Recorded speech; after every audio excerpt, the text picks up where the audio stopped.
offer a consciousness transforming podcast for exceptional 21st century living. Folks, Ellen Meredith is back and she's talking about her new book, Your Body Will Show You the Way, Energy Medicine for Personal and Global Change. And you know what, guys? Donna Eden, and we all know who Donna Eden says, I am going to shout about this book from the rooftops. Superb. So we all know that this is going to be an excellent book for energy medicine and for us to learn by Ellen. Fun to talk about energy medicine and make ourselves better. The information shared on Get Over It uses intuitive and pragmatic insight to help you shift your consciousness to break through the blocks and release energy that is no longer needed. Yes, we're going to help you let go of the BS that's holding you back. But you know, I always ask that question, are you truly ready to? And by the way, folks, BS is belief system. A bit about me for my new listeners, intuitive since birth. I'm a third generation intuitive with over 3 decades of experience supporting people to break through the blocks along their path. I'm a strategist for personal and professional transformation, revealing cutting edge information that enables you to prosper and thrive. I spent 25 successful years in corporate America as an executive sales professional, and I'm the founder of Healing Visions Ministries and the Northern California Children's Education Network, a 501c3 nonprofit. I provide consultations and healings in all areas of life that heal the mind, body, spirit connection, allowing you to live your very best life. My clients tell me that I keep it real while providing them with accurate information to assist them along their journey as a spirit living a human existence.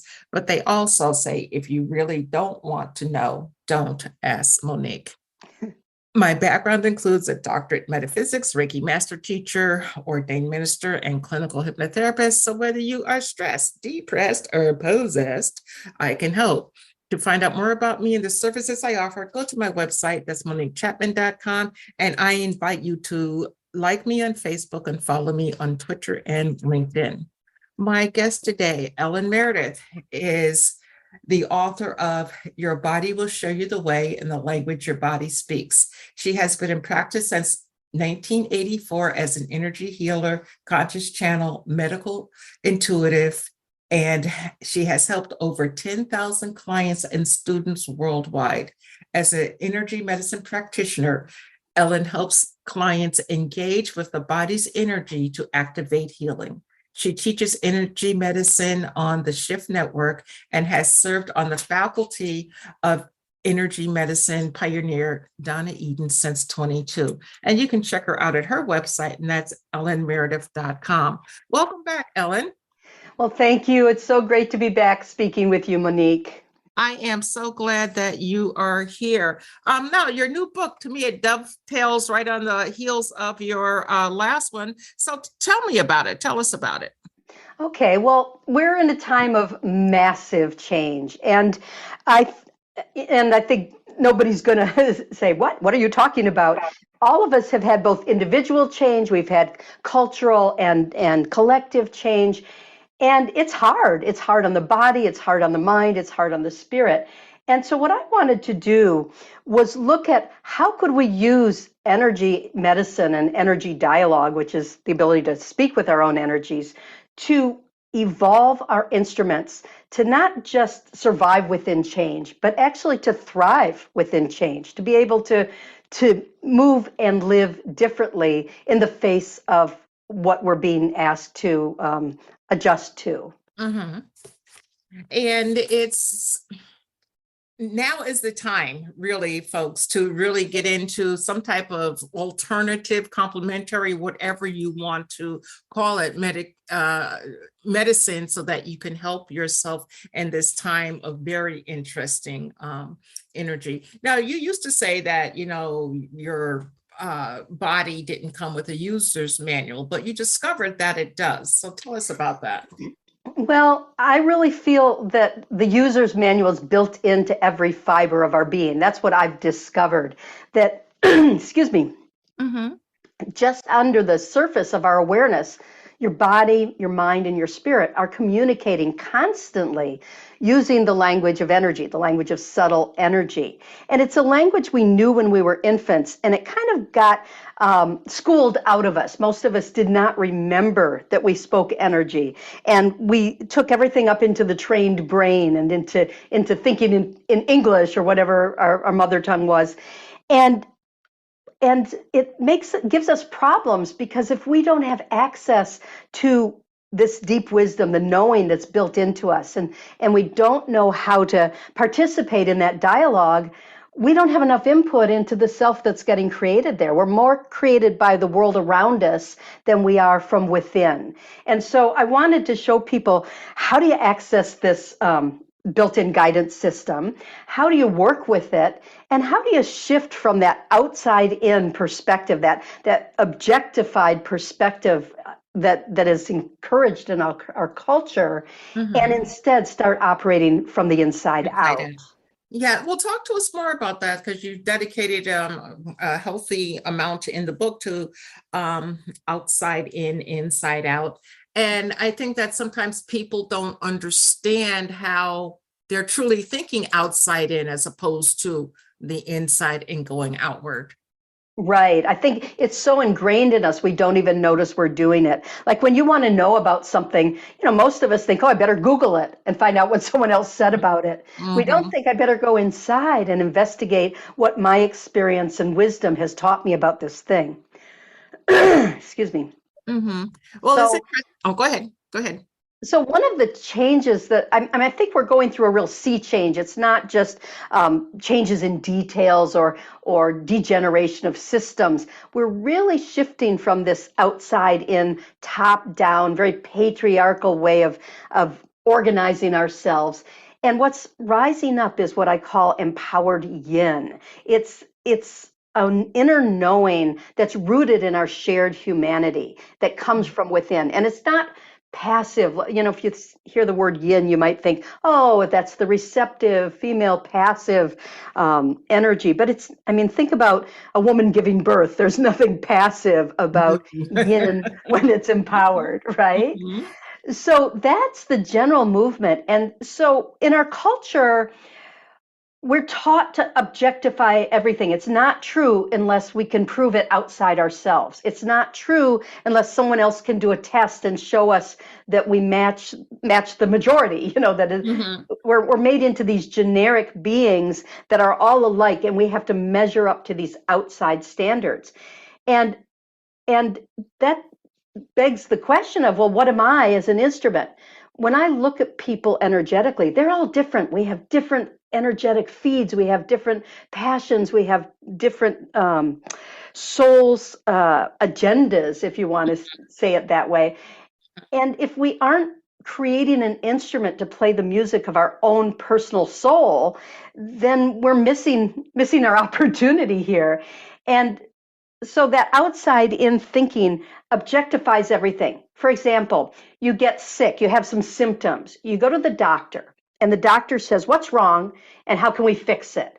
And the doctor gives it a name. And all of a sudden, instead of the dynamic of symptoms inside yourself, you're dealing with, I have cancer, I have impetigo, I have arthritis. It's this thing that you've objectified and named. And then, of course, we all research it and find out what it's supposed to be, and then apply that back to ourselves. And that robs us of our power, because, first of all, there's not enough research on just about any named disease out there. So when we take that on, we take on something that isn't the dynamic that's going on within us. So what we really need to do is go in and say, not what's wrong and how can I fix it, but what's going on here, what's needed, and how can I cultivate it? And when we shift from that focus on what's wrong to what's right and what's needed, we operate very differently. And we think very differently. And I've gone into a lot of detail of some of the different ways we've all been programmed to see ourselves from the outside in and to operate from the outside in, and maybe how to shift that in the direction of operating from the inside out. Yeah, well, you talk about in your book, rename, reframe, and reclaim. And that's a very positive way to look at ourselves and actually our world. So when we think about ourselves from the inside out, how does that help us? I understand how it helps us with personal change because we can feel it, we can experience it. How does it help with global change? Well, if we can change our own way of operating, we're going to influence all the people around us, and we're going to influence others we don't even know through the energetics of what's called resonance, right? And Mhm. it's a scientific principle that you can influence energy at a distance by resonating a truth. And so one of the ways we change the world is just by creating critical mass of inside out um, operations. But also, just like there's an internet that connects us all now through these computers, this whole web of computers, there's an internet of communication. We're more like bees and porpoises and even trees than most people realize. We don't think of ourselves as being part of a swarm consciousness or a collective consciousness, but we truly are. So as each of us has access to our interconnectedness, we can influence the web of connections in profound ways. We can put very positive energies into that web of connections. We can bring new ideas into the world and also renew old ideas that were very workable but got stomped out, for political reasons. Mhm. And that's, I think, we have to change from within to change the outer. When you change the outer, but you don't address the inner, it doesn't hold. And Okay. we see that with a lot of allopathic medicine, where we take a medicine and it gets rid of the symptoms for a while, but it doesn't truly heal us. That Right. illness comes up either again or in another form, and it keeps coming back because it is an imbalance in the dynamics within us rather than something that can be addressed from outside the self. As an energy medicine practitioner, do you believe deep in your heart that all dis-ease can be healed? Well, I've certainly seen a lot of miracles. Let me put it that way. Mhm. I believe that we each have a committee of your earth elemental self, which is your body, your talking self, which is essentially your mind or the self that creates dramas, and the wiser self. And that it's our job in this life to bring these three together and to have a lived experience that enriches the soul and hopefully enriches the collective as well. And so, can any disease heal? Yes, because if you can find ease, it heals. There was a wonderful book years and years ago. I'm trying to think. Levine was his name. I'm trying to think of his first name. Called "Healing into Life and Death," and it was about the fact that when you do true healing, true spiritual healing, sometimes it leads you into a new life, and sometimes it leads you into a better death. And so, can absolutely every owie be healed and fixed so that we can live forever? I don't know. I'm not sure that's the goal of the soul. Right. But can the dis-ease that's created by living in a culture that doesn't fit us, in a world that it tries to make us generic when we're not, that dis-ease, all of it can be healed. And I've seen miracles of, stage 4 cancer where people have been sent home to die and instead they healed it. Can I tell a little story that I Oh, tell in the please book? do. Yes. Yeah, I had a client named Sylvia who had two kinds of stage 4 cancer. And it was so far advanced that she was basically sent home to die. Her medical team said, look, we can throw a lot of chemicals at you, but it's just going to make you sick as a dog and you're not going to heal it. We can't cure this at this point. Mhm. So go home, set your affairs in order, and have time with your family. And Sylvia was not just a mother, she was a grandmother, and I think she might have even been a great grandmother. She was really the matriarch of a whole family, and she also ran a family business. And she had spent her whole life taking care of people. So she went home and said, what I want to do in my last time here is I want to bring what I know about taking care of people to myself for once. I want to take care of this ailing body that's dying. I want to take care of myself and not to abandon the others, but I want to see what I can do to have the highest quality time that I have left on earth. And so she started mothering herself the way she would an infant who doesn't speak English and you need to be attuned to that infant's needs. And Hmm. she started to respond to her body's needs moment by moment and breath by breath. And of course, what happened was that in the course of a few months, she healed. She went into remission, and then she healed her cancer. But it wasn't really the cancer that she healed. She healed herself, and in a healthy, well self, the cancer could no longer take hold, and it died off. It stopped its dynamic because the dynamic was no longer supported by her giving everything to everyone except herself. Yourself, yes. Why are we so programmed to do that? And why is it so difficult for us to release it? Yeah, yeah. And and for each of us, the issues that make us ill are different because we're each a different dynamic of body, mind, spirit communications. And you kind of have to tune in and say, what are my personal spirit feeds?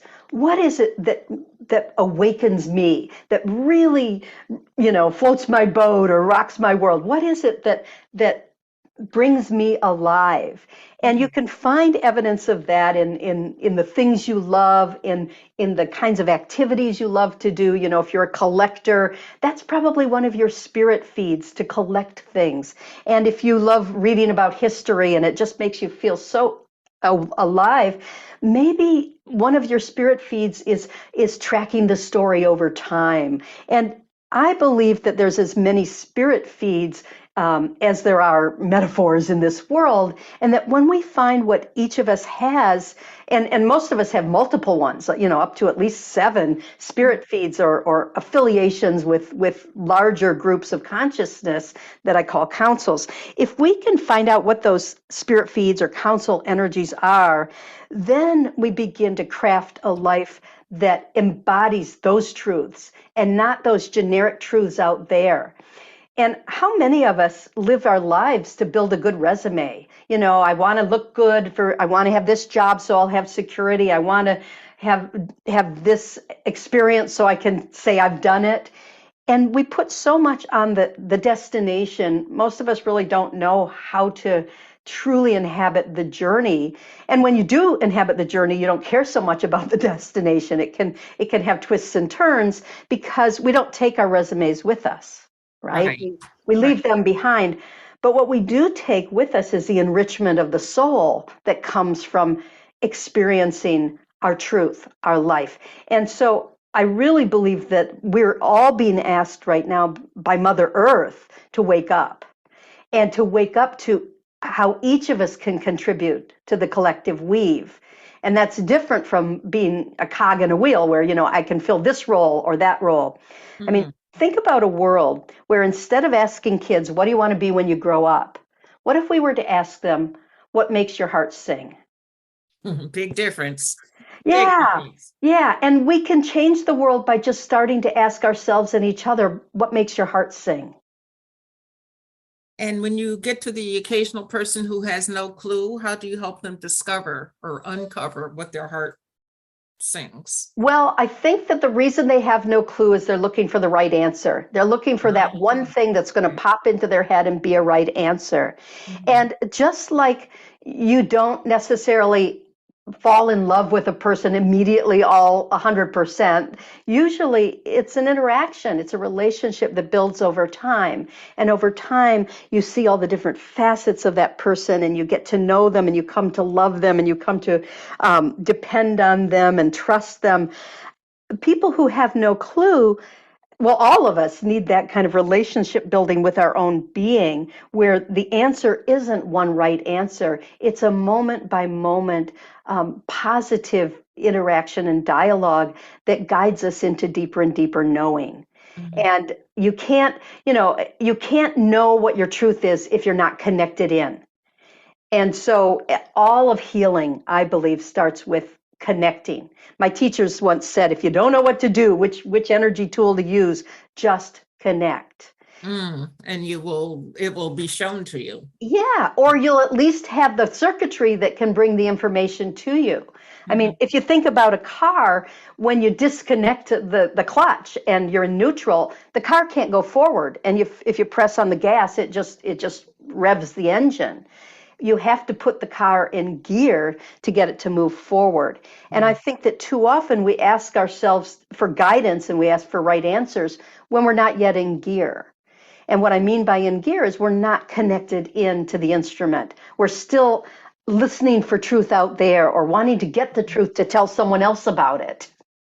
Yeah, still the outside in instead of the inside out. Now, Yeah. Yeah, it's pernicious. It's everywhere. And even those of us who think we're very spiritual end up looking outside ourselves over and over, or just at least wanting other people to admire us for it or validate the truth that we think we've found. And it's just something I think we all have to cultivate over time rather than expecting it will just be an immediate click. Yeah, it was interesting. I experienced that recently. I was part of a Reiki panel at Omega Institute, and the headliner of the event, he was very much outside in and couldn't hear inside out. And I was like, wow, you've been doing this forever. You're world renowned and all of this. And, there's a couple of issues here and everybody saw the same thing. So it just wasn't me. So it's amazing how we think in a certain pattern, but reality can be something completely different. Absolutely. And, it is our culture, and we are all very much kind of brainwashed into this is the way the world is. And the fact is, it's not the way the world is. And that's part of why we're running into so many conflicts.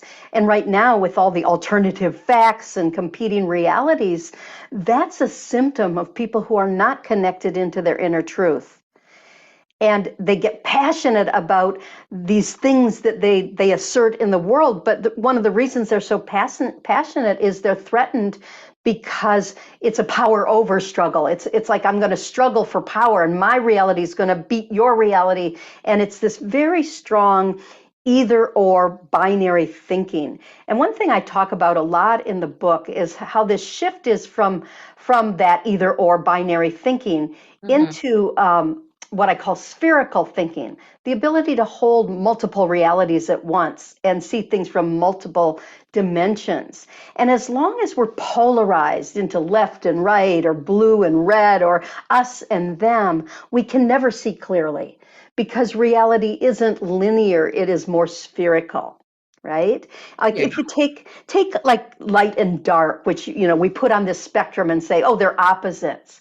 Well, they're only opposites if you think there's only those two things. But if you put them on a circle, like the cycle of light during the day and night, or the cycle of light during a month, there's everything between light and dark on that circle, and they're all equidistant from each other on the circle. They're not just opposites, they're co-creators. And if you take that circle and you spin it around, what you have is a sphere. And what you see is that if it's light in America, it's dark in Australia, right? It's night over there, and everything in between. So you can shout, no, it's noon, it's noon, it's noon. And that may be true where you're sitting, but it's not noon in other parts of the planet. Right. So until we can understand that there really are multiple realities and points of view, and find ways to act that are sustainable for the whole planet and for all of us, then we're going to be battling for these things we're passionate about, but they're not grounded truth. And how do we get to the grounded truth? Because right now, and not just here in the United States, but the whole world. I mean, if you look over there at the people in wherever they're fighting these days. Ukraine, Somalia, you name it. I mean, how do we get past the autocrats who want to just, power over to people who truly are discovering who they are, discovering the light and discovering that there's a different way of doing things? Yeah. Well, today, I don't know where this recording is going to land, but today is voting day in the U.S., right. So that's a particularly rich question.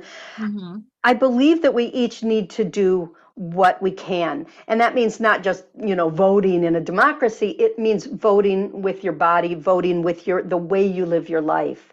And, I can't change everybody else. I don't have that power. But if I change how I do it, I become a beacon of light for others to see how they could do it. Mm-hmm. And if each of us can do those things that we're capable of doing, because, not all of us are capable of total transformation all at once. If Right. we can awaken and role model what it's like to be respectful and kind and grounded and conscious of the collective and supportive of others, and where we stop feeding the runaway negativity and all of that. I said before we started, when we were just chatting, this kind of podcast is helping to change the world, not because we're going to change everybody's mind, but because we're creating a counter narrative to the 24-hour news cycle that says Mm-hmm. the world is going to hell in a handbasket. Right. We're saying, no, the world is being reborn. The world is being awakened. And how can we participate? Well, my answer is work with your body, because your body will show you how you can participate. And as you come into your instrument, you're going to play the music of your soul on that instrument. You need to train your mind to be the musician that can play the music of your soul on the instrument of your body. And that means waking up from that illusion that we're all generic and all the instruments are the same and all the souls are the same. They're not. No, And it's just so, fingerprints different. yeah. So cultivating what you can play means the orchestra is going to sound better. If you think you're a cello and you're really a flute, you're not going to play very good music, and the orchestra as a whole is going to sound not much better thanks to your contributions. Mm-hmm. So I really believe it starts with each of us to wake up, to activate the guidance system built into our body, to tune into our collective knowing that's inner rather than inter, Mm-hmm. and begin to counterbalance that externalized world that is collapsing under its own weight. We really need to bolster it from within. And most of us have had experiences that show us that's true. For example, say you're sitting home and you feel horrible. You just feel like the world's falling apart. I hate life. I don't know what I'm going to do. I can't see a positive way forward. Yuck, yuck, yuck. We've all had Mm-hmm. those moments. Right. And then the phone, and you're feeling like maybe you're getting sick. You've got the flu or something. You're going, oh my God, I feel so terrible. And the phone rings and it's your best friend who you haven't talked to for a year. And all of a sudden, you're happy, you're excited. The conversation, your friend cheers you up, reminds you of things you're forgetting in that moment. Hey, remember when we used to do this and that? You start laughing together. You bring in the energies that transform the dynamic that made you think everything was terrible. And when you get off the phone, you're not in that place. The world is no longer terrible. I mean, there's things out there that objectively, yeah, you can say, I read this in the news. I don't think it's very good. But in your little part of the globe, you're bringing the sunshine, you're bringing the light, you're bringing your ability to transform your dynamics Mm-hmm. and tap into those things which truly feed you. And often it's our friends and our family and our pets and the colors we love and the foods we love and all of the things that make you feel alive and animate your soul. Those are the things we need to touch back home to and use them to help communicate with our being. You're absolutely right. And I'm going to make a confession right here and now. When we were talking before the show, I was telling Ellen, I was like, I feel like shit. I don't, I don't want to do anything, and I read the book and I know the tools. And you know what? I just didn't use them. So thank you for reminding me that, yeah, you don't have to play in this energy unless you just want to. Now, Right, yeah, right. And can I just give a little exercise for people, sure. because you can read all my books, and I hope you will, and still forget all the tools. They're Yeah, well, you got to all of do the them. work. You can't just read, right? Right. And it's not even the work. It's just in a moment. Sometimes we're just disconnected and it's so hard to connect up. So if you can remember this much, put one hand on your heart Mm-hmm. and one hand on your solar plexus, your belly, Mm-hmm. and then cross your ankles. Mm-hmm. Just that much. And then just breathe. And if you can remember to breathe in, breathe out more than you breathe in. So breathe in, say on a count of 3. So 1, 2, 3. And then exhale longer. So maybe on a count of 5. 2, 3, 4, 5. That little simple exercise or little set of tools where you hold your heart, hold your solar plexus, cross your ankles, and then breathe in and out.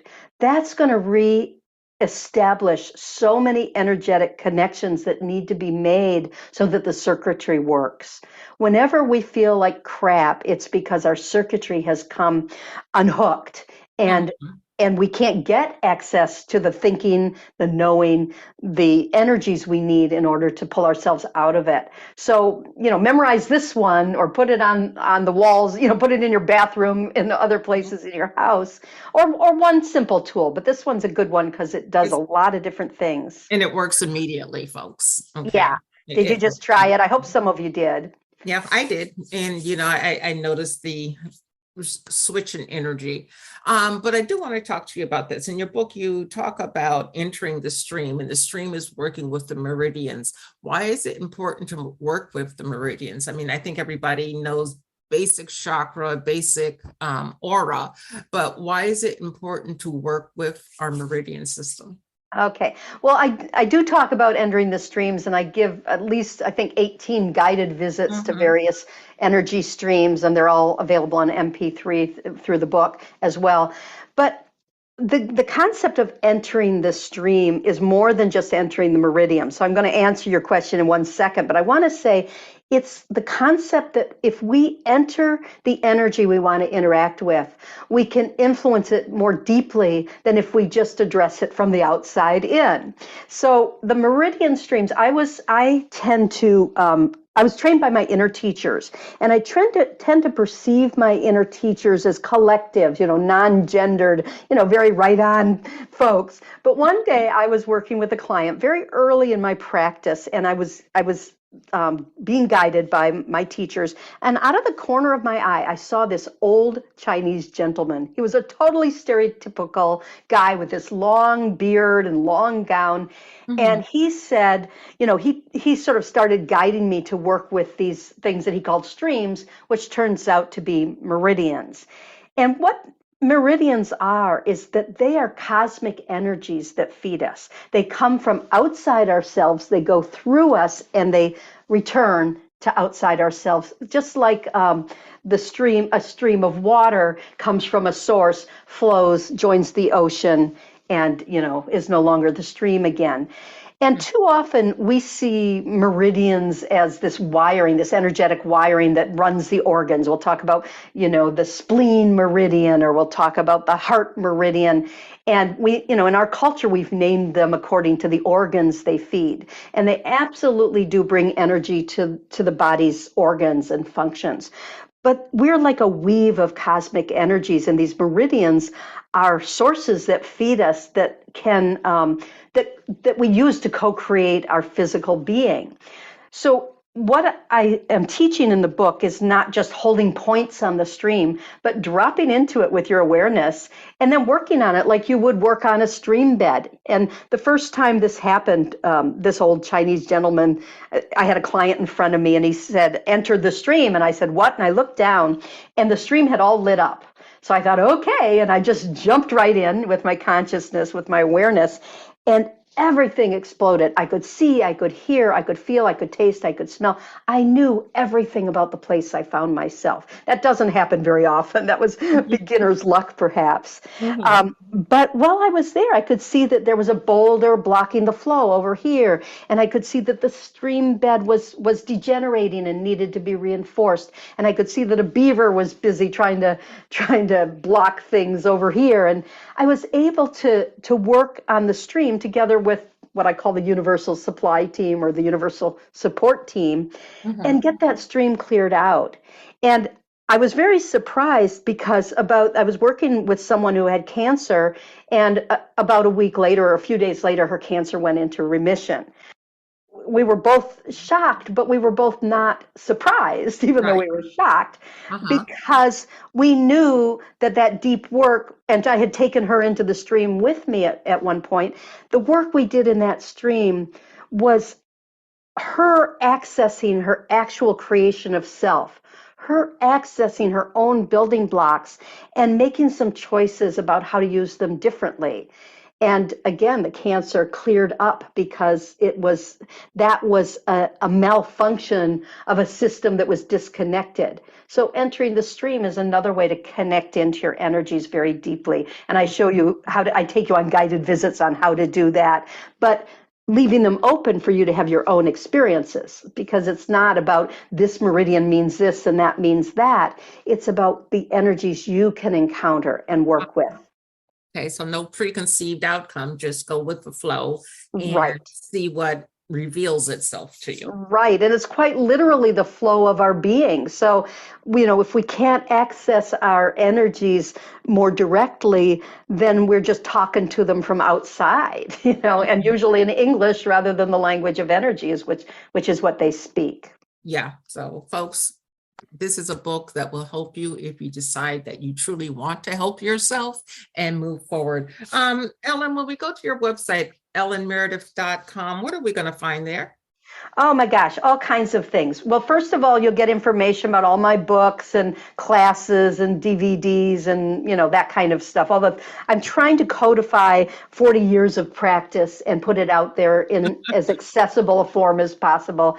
I have a YouTube channel and other things. I'm trying to make it as, just not too expensive and very accessible. I have a free do-it-yourself divination tool, which is extremely fun to play with. You can just go in and I think I call it do-it-yourself divination. You'll find everything from that homepage, ellenmeredith.com. And I put lots of writings up there. If you sign my mailing list, you get a free ebook called Seeking Guidance Within, which is very apropos of what we're talking about today.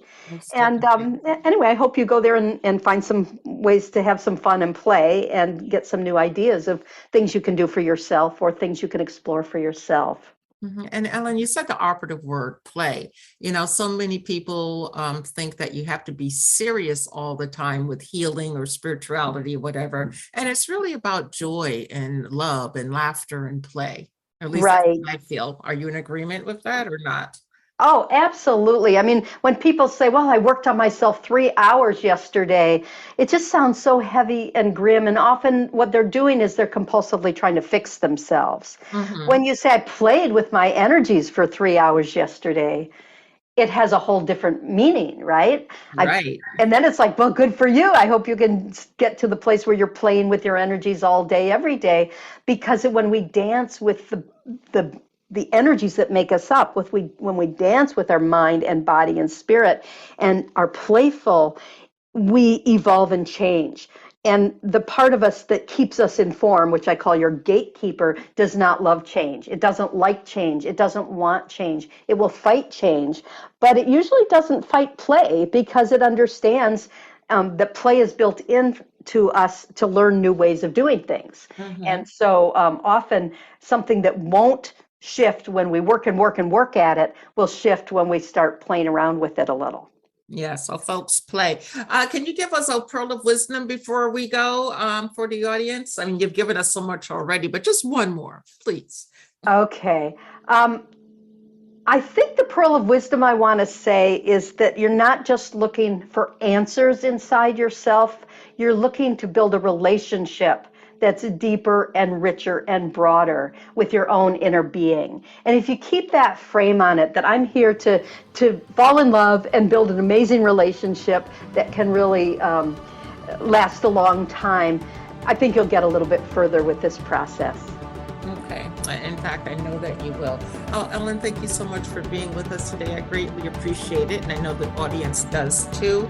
And everyone, please remember that the most important choice that you can make is what you choose to make important. Consider making the masterful choice of discovering how your body will show you the way. Abundant blessings, light, and love to all. Agave. Thank you.